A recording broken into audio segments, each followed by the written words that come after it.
ہمیں کس قسم کے مجلس میں بیٹھنا چاہیے اور کس قسم کے مجلس میں نہیں بیٹھنا چاہیے، کن لوگوں کی مجالس میں بیٹھنا چاہیے اور کن لوگوں کی مجالس میں نہیں بیٹھنا چاہیے، کن کو سننا چاہیے اور کن کو نہیں سننا چاہیے، اس کے بارے میں اللہ کا قرآن کیا کہتا ہے؟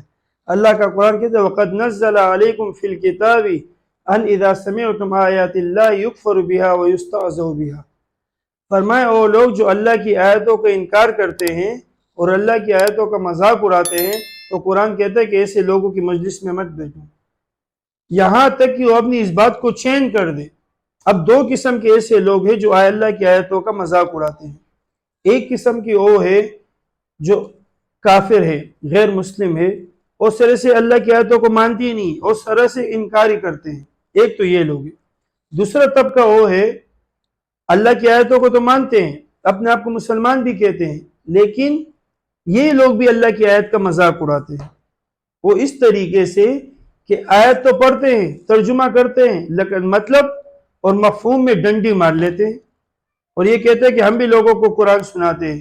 حالانکہ اگر دیکھا جائے تو یہ اللہ کے قرآن تو لوگوں کو سناتے ہیں، آیات تو پڑھتے ہیں، لیکن بیچ میں اپنی طرف سے مطلب بیان کرتے ہیں جو پورے اس قرآن کے مفہوم کا معنی بالکل غلط بیان کر دیتے ہیں۔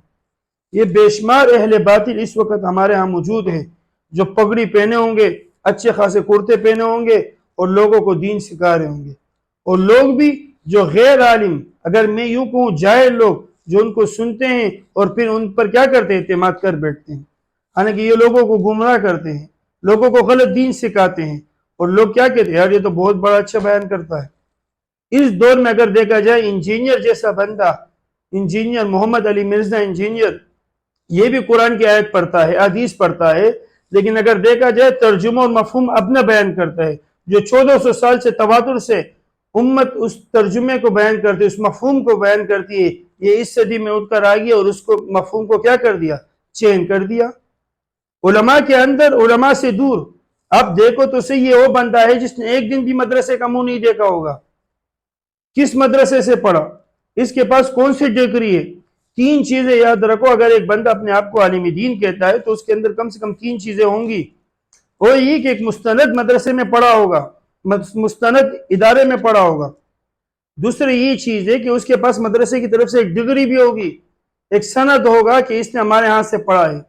تیسری بات یہ کہ اس کے اوپر علماء اعتماد بھی کرتے ہوں کہ اس ادارے سے پڑھا ہے، ہمارا شاگرد اس ادارے سے پڑھا ہے، یہاں سے پڑھ کے عالم بنا ہے، اس کو ایک مدرسے کی طرف سے ایک سند بھی دیا گیا ہو۔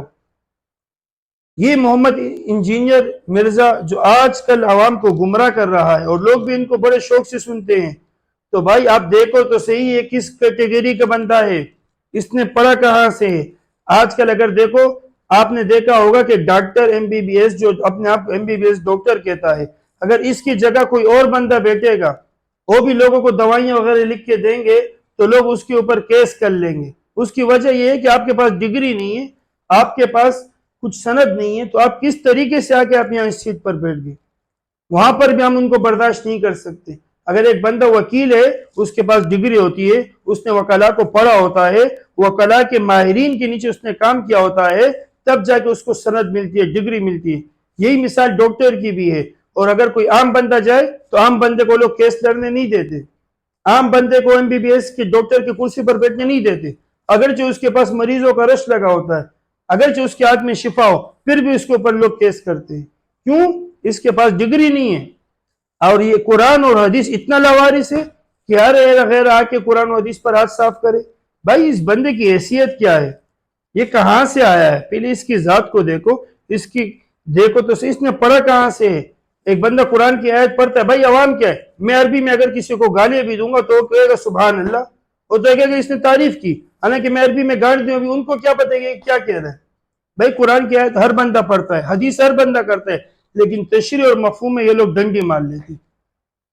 تو کم سے کم جب ہم اپنے علماء سے اس مسئلے کو سمجھیں گے، علماء سے سنیں گے، تو ہم کبھی بھی گمراہ نہیں ہوں گے۔ ہم کیا کرتے ہیں؟ ان سے سن لیتے اور ان کی طرف چلے جاتے، یار اس نے تو بڑی کمال کی بات کی۔ بھائی آپ اس مسئلے میں اپنے علماء کو تو سنو کہ ہمارے علماء اس میں کیا کہتے ہیں۔ یہ آج کے دور میں فتنہ اٹھا ہے، صحابہ کے پیچھے نعوذ باللہ گستاخی، علماء کے پیچھے برا بلا۔ بھائی اس کی اپنی حیثیت کیا ہے؟ جو اتنے بڑے بڑے علماء موجود ہیں، سب کو یہ برا بلا کہتا ہے۔ ایک بندہ اگر سورج کے اوپر تھوکتا ہے تو تھوک سورج پہ نہیں پہنچتا بلکہ اس کے اپنے منہ پر آتا ہے. تو ہم کہنے یہ چاہتے ہیں کہ اس بندے کو چاہیے، ہمیں چاہیے کہ ہم ایسے لوگوں کو سنیں نہیں.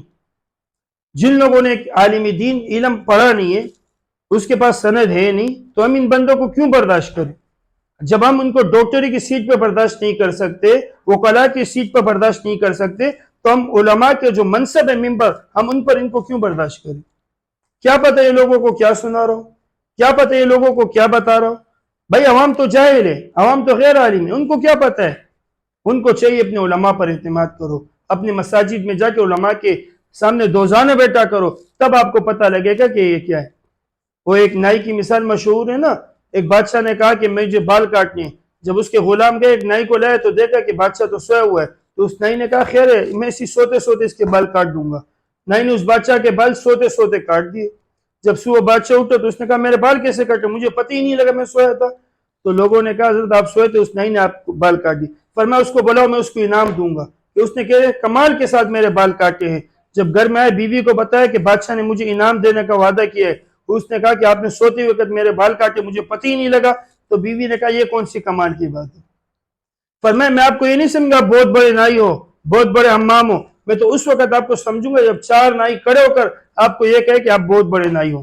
آپ کے اندر ایک کوالٹی ہے، آپ کے اندر ایک اسپیشلی، تب میں سمجھوں گا. بادشاہ کو کیا پتہ ہے کہ نائی کا کام کیا ہوتا ہے؟